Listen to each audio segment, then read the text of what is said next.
I'm 44. My hobbies, I race cars, I hunt, and spend time with my wife. And we own a business.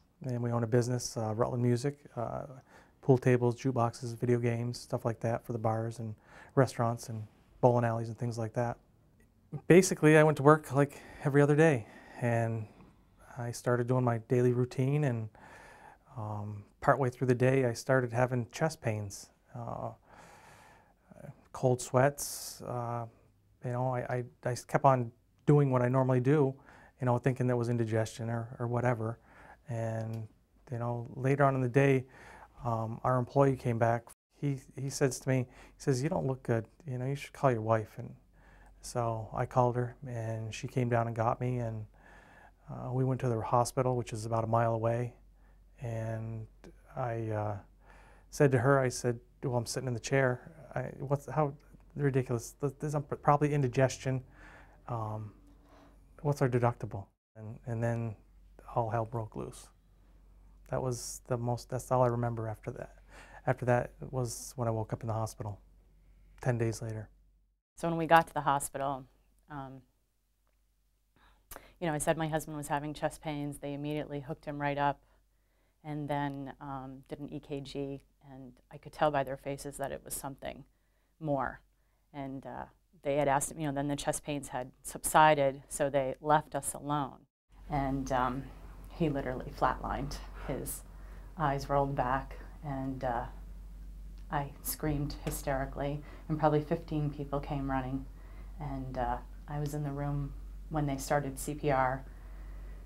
They gave the first shock, and then they took me out of the room. It was a long time.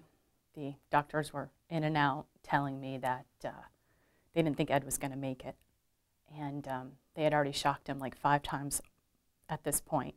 The cardiologist came in and said that I had a choice of which hospital to go to, either Burlington or Dartmouth. Hands down, my sister was also helping me. We both said Dartmouth at the same time because we've heard wonderful things about Dartmouth. And that's why I chose Dartmouth. So finally they got him stable enough that they decided that it was now or never to get him on the chopper. So my sister and I and my friend Karen, we stood outside until he left because they said don't leave, because if they have to shock him again, they're going to have to bring him back in, and they didn't want us in the car. So we waited in the parking lot. I said goodbye to him as they wheeled him by my vehicle, and Deanna told me that she would take good care of him, and she did. Once we got to Dartmouth, my sister and I went through the emergency way, and they immediately brought us to critical care waiting room where we waited. And then after a while, Dr. Hedelman was one of the surgeons, and the cardiologist came to me and said that they placed 4 stents in Ed's heart, which part of the heart is called the widowmaker. And I was told that Ed was in an induced coma at this time because everything had shut down. He said if Ed could make it the next 48 hours, then our chances were a lot better. But for right now, he was in an induced coma, and he didn't know how long he would stay in that. Dr. Hedelman talked to me, Dr. Ball, and then the head resident, Meredith Martin, came out and talked to me. And then my long wait started. My birthday, which was the 27th of March, he woke up completely and was totally there. His first words were that I love you, and to give him a kiss. So.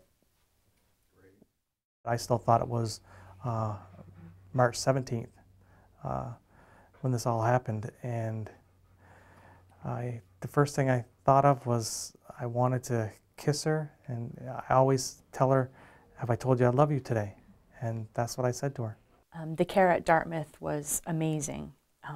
Not only did they take care of my husband, but they also took care of me and my sister. My sister never left my side for the 10 days that my husband was in the coma. You have an amazing person in the critical care waiting room, and his name is Gregory. And he showed me everything. He showed me where towels were, and washcloths, and he, pointed out where a shower was.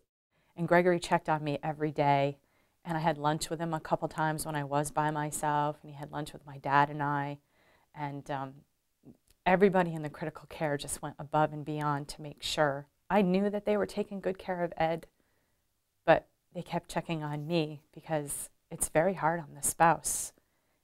He was sleeping for 10 days. I didn't sleep for 10 days. I don't think I slept more than 2 or 3 hours a night. Just last week, we were back in Dartmouth, and Ed had a stress test with Dr. Hedelman, and he went over everything, and Ed looks really good. He's healthy. Mind you, he doesn't like getting up at 4:30 every morning and going to the gym with me, but he goes, and he walks 3 miles, and we lift some weights, and he'll even eat the carrot sticks I pack in his lunch every day. I think the care that all the nurses gave, and I mean, I could list the people that were wonderful. Dave and Nancy got me through those first 2 nights, and then Mary, and Julie was wonderful during the day. And I really got attached to Mary.